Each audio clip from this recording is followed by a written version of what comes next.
Hello people, welcome back into this channel, and in this video it's gonna be a video about WhatsApp tutorial, and I will like to show you the way how to hide last seen information and online information of you on WhatsApp.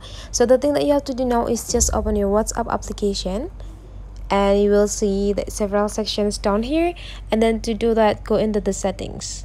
And now you just need to go into these privacy sections right here, and then right after you open it, there will be a last scenes and online information on the first row. So to hide this to everyone, you just need to go click it. And now if you want to like everyone cannot see those information of your WhatsApp, so you can just who can see my last scenes, you just need to choose nobody, so that nobody will be able to see that you are online or not.